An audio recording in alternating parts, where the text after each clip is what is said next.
प्रिय छात्रों, वर्णी हिंदी क्लासेज में आपका स्वागत है। प्रिय छात्रों, कक्षा 12 बोर्ड परीक्षा के प्रश्न संख्या 3 पर आधारित गद्यांशों पर आधारित प्रश्नोत्तर श्रृंखला के भाग 2 के अंतर्गत हम कुछ गद्यांशों और उन पर पूछे जाने वाले प्रश्नों और उनके उत्तरों को जानते हैं और समझते हैं।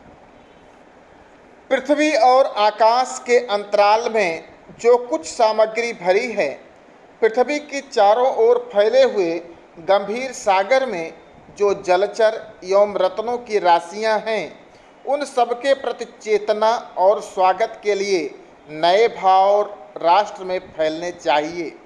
राष्ट्र के नवयुवकों के हृदय में उन सबके प्रति जिज्ञासा की नई किरणें जब तक नहीं फूटती, तब तक हम सोए हुए के समान हैं। प्रिय छात्रों, यह गद्यांश सन 2006, 2008 और 2011 में पूछा जा चुका है, इसलिए यह गद्यांश बहुत ही इम्पॉर्टेंट है बोर्ड परीक्षा के लिए। इस पर जो प्रश्न पूछे गए हैं विगत परीक्षाओं में, तो 2 प्रश्न तो सामान्य होते हैं कि गद्यांश के पाठ और उसके लेखक का नाम लिखिए या गद्यांश का संदर्भ लिखिए। तो गद्यांश का पाठ का नाम है राष्ट्र का स्वरूप और उसके लेखक का नाम है डॉक्टर वासुदेव शरण अग्रवाल। आप ऐसा भी लिख सकते हो, पाठ का नाम राष्ट्र का स्वरूप और लेखक का नाम वासुदेव शरण अग्रवाल, डॉक्टर वासुदेव शरण अग्रवाल। और चाहे तो आप संदर्भ दो, लेकिन हमारे हिसाब से आपको संदर्भ देना ज़्यादा उचित रहेगा, क्योंकि इसका प्रभाव परीक्षक पर पड़ता है। तो आप लोग संदर्भ लिखोगे कि प्रस्तुत गद्यांश प्रसिद्ध साहित्यकार डॉक्टर वासुदेव शरण अग्रवाल द्वारा रचित राष्ट्र का स्वरूप नामक निबंध से उद्धृत है। यह निबंध हमारी हिंदी की पाठ्य पुस्तक के गद्य भाग में संकलित है। अगला प्रश्न इसका आया कि रेखांकित अंश की व्याख्या कीजिए।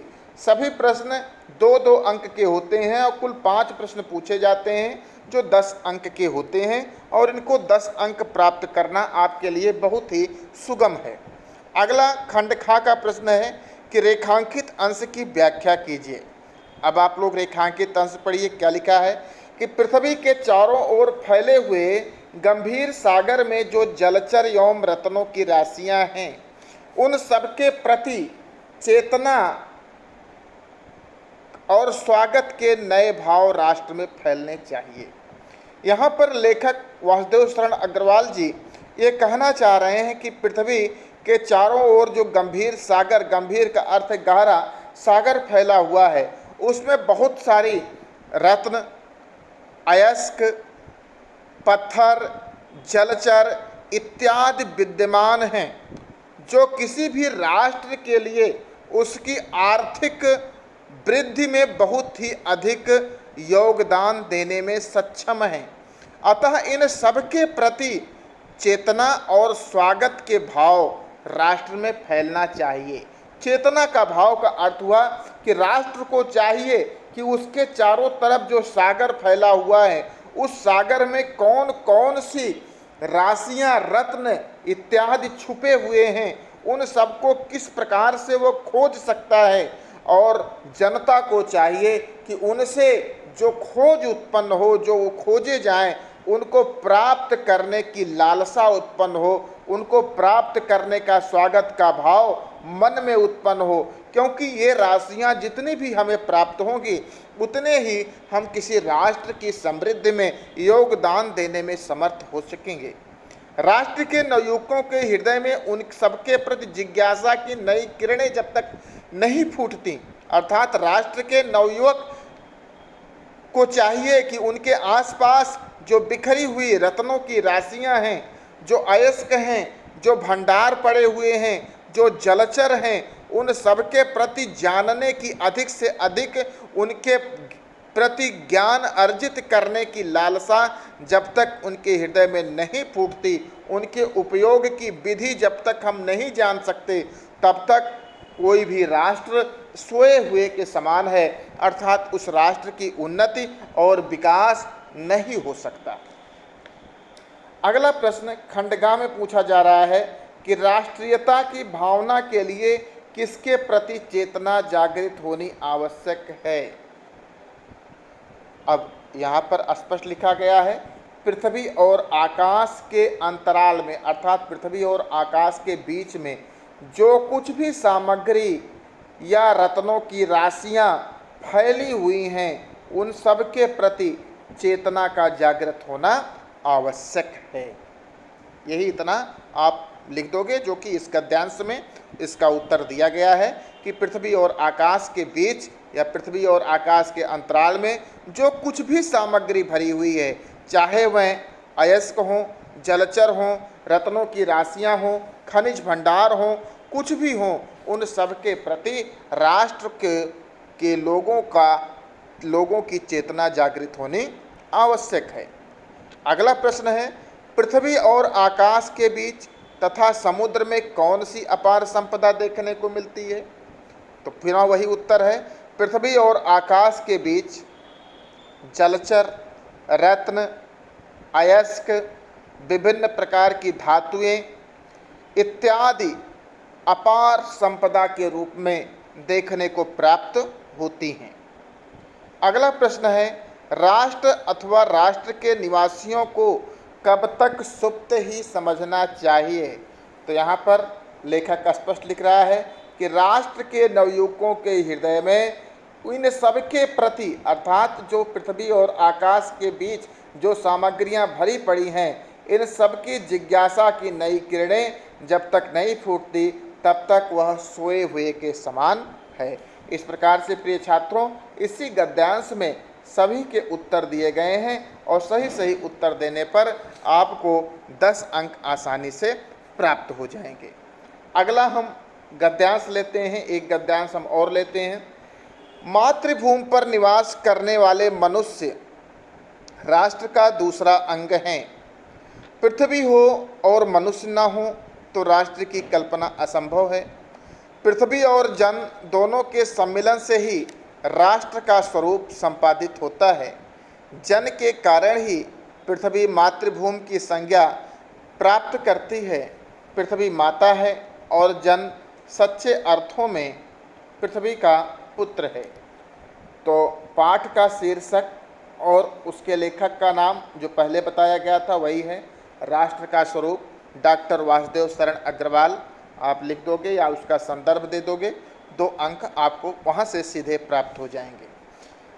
राष्ट्र की कल्पना कब असंभव है, सीधा सा प्रश्न है और यहाँ पर सीधा सा उत्तर दिया गया है कि राष्ट्र की कल्पना कब असंभव है, जब पृथ्वी हो और पृथ्वी पर निवास करने वाले मनुष्य ना हो तो राष्ट्र की कल्पना असंभव है। सीधा उत्तर आप लिख सकते हो, पृथ्वी हो और मनुष्य ना हो तो राष्ट्र की कल्पना असंभव है। आप इसका उत्तर देकर सीधे के सीधे 2 अंक पूरे के पूरे प्राप्त कर सकते हो। अगला प्रश्न है, पृथ्वी और जन दोनों मिलकर क्या बनाते हैं। उसी की आगे की लाइन है, पृथ्वी और जन दोनों के सम्मिलन से ही राष्ट्र का स्वरूप संपादित होता है। अर्थात पृथ्वी और जन दोनों मिलकर क्या बनाते हैं, राष्ट्र बनाते हैं। आप सीधा उत्तर दे सकते हो कि पृथ्वी और जन दोनों मिलकर राष्ट्र बनाते हैं या दोनों के सम्मिलन से राष्ट्र का स्वरूप संपादित होता है। 2 अंक को आप यहाँ से सीधे प्राप्त कर सकते हो। अगला प्रश्न है, पृथ्वी कब मातृभूमि की संज्ञा प्राप्त करती है। यहाँ पर आगे लिखा गया है कि जन के कारण ही पृथ्वी मातृभूमि की संज्ञा प्राप्त करती है। कब प्राप्त करती है, जब पृथ्वी पर रहने वाले जन हों और जन उस पृथ्वी का समादर करें, क्योंकि पृथ्वी उनके लिए माता के समान होती है, क्योंकि उन्हें खाने पीने रहने इत्यादि के साधन उपलब्ध कराती है। इसलिए जन के कारण ही पृथ्वी मातृभूमि की संज्ञा को प्राप्त करती है। सीधे सीधे आपके उत्तर यहाँ से प्राप्त हो जाएंगे। आप इतना भी लिख सकते हो कि पृथ्वी क्योंकि मनुष्य को रहने, जीने, खाने इत्यादि के लिए सब साधन उपलब्ध कराती है, इसलिए जन के कारण ही पृथ्वी मातृभूमि की संज्ञा को प्राप्त करती है। अब अगला सर्वविदित प्रश्न है कि रेखांकित अंश की व्याख्या कीजिए। अब रेखांकित अंश कहाँ से शुरू है? पृथ्वी और जन दोनों के सम्मिलन से ही राष्ट्र का स्वरूप संपादित होता है। आप लिखोगे, लेखक डॉक्टर वासुदेव शरण अग्रवाल जी कहते हैं कि पृथ्वी और जन दोनों के सम्मिलन से राष्ट्र बनता है।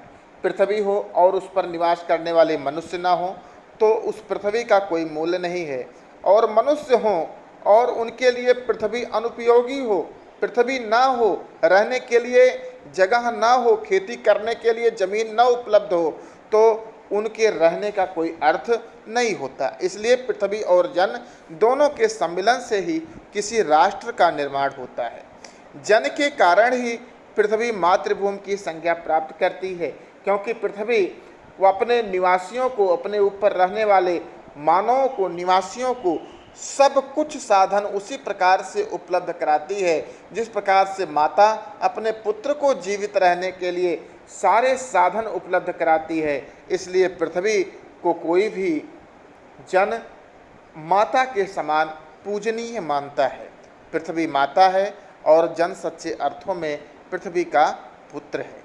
आप इतना सा लिख दीजिए, आपको 2 अंक सीधे सीधे यहाँ से प्राप्त हो जाएंगे। इसलिए 10 अंक आपको सीधे इन प्रश्नों से लेना है।